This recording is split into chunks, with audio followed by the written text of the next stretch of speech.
Erick Thohir merayap di tanah berlumpur ala prajurit penyelamat di lokasi bencana. Di kesempatan lain beredar fotonya yang mengenakan helm proyek datang ke tempat pembuangan sampah atau ke peturasan umum di pompa bensin dan bertanya ke penjaga, kenapa nggak gratis, kan ini fasilitas umum. Ganjar Pranowo mampir di dekat gerbang tol, lalu duduk di pembatas area parkir dan membuka rantang makanan yang ia tenteng, lalu makan dengan lahap, ditonton dan difoto wartawan. Puan Maharani turun ke sawah, menjejak lumpur sebetis dan mengenakan caping pelindung dari hujan dan sinar matahari, menanam padi bersama petani di area pesawahan Sendang Mulyo, Sleman, Jogja. Airlangga Hartarto tiba-tiba muncul dalam video dengan aksinya berlatih Wing Chun, bela diri khas Tiongkok yang terkenal lewat film Ip Man.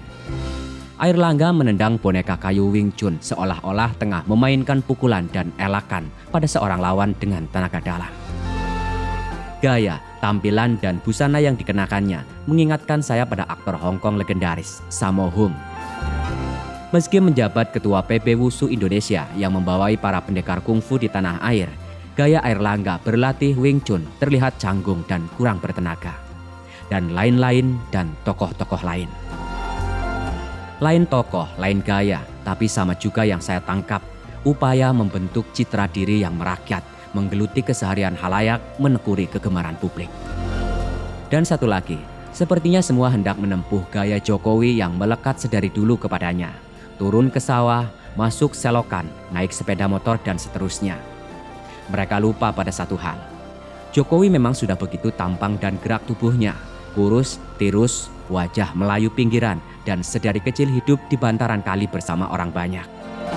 Mungkin karena itulah kosakata Jawa blusukan melekat kepadanya, seolah-olah diciptakan olehnya dan diangkat ke ruang besar aksi politisi dalam wacana-wacana publik. Lagi pula, selera publik itu tidak menetap pada satu karakter belaka. Ada zaman ketika rakyat begitu terpesona oleh pemimpin dengan gaya bergelora, orator yang pidatonya bisa memanggang emosi publik untuk mendukung serta menjunjung nasionalisme begitu rupa. Ada zaman ketika rakyat senang dengan tentara, tegap, gagah perkasa, gaya bicara yang tegas dengan kalimat pendek. Di lain masa, rakyat menggilai tokoh sipil yang sederhana, rakyat jelata, orang tuanya tiada tercantum dalam buku biografi, berperangai lembut, sedikit kemayu, dan tak pandai berpidato. Ada masa ketika rakyat mengeluk-elukan tokoh yang tampil megah dan priayi. Lalu setelahnya mungkin rakyat memimpikan lagi sosok yang angkuh dan berwibawa. Pernah juga rakyat terbuai menjunjung tokoh yang terzalimi. Singkatnya, setiap zaman melahirkan tokoh dengan pesonanya sendiri. Mereka besar karena rakyat yang tengah menggandrungi. Hari ini ia disukai, esok ia mungkin telah disapih dari pikiran halayak. Apapun tujuan gaya dan lagaknya, citra yang baik tertanam dan membekas di benak publik yang kian cerdas, datang dari sikap-sikap yang apa adanya, yang alami dan tak diongkosi, yang tak dipoles-poles. Popularitas tak mungkin dirawat dengan baleho, iklan pariwara, berita media atau rekayasa peristiwa. Ia adalah perpaduan antara kebutuhan publik, talenta sang tokoh, dan momentum. Dan popularitas juga tak mungkin didaur ulang. Ia tak menitis dari seorang tokoh ke anak dan cucunya, tak berpindah kepada yang berusaha menirunya. Ia juga tak bisa diulang.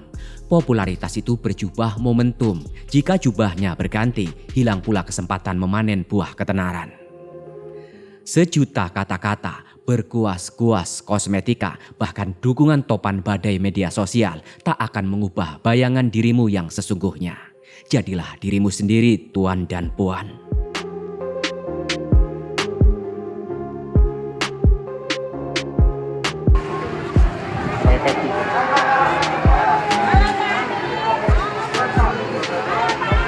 Ini orangnya. Astagfirullahaladzim.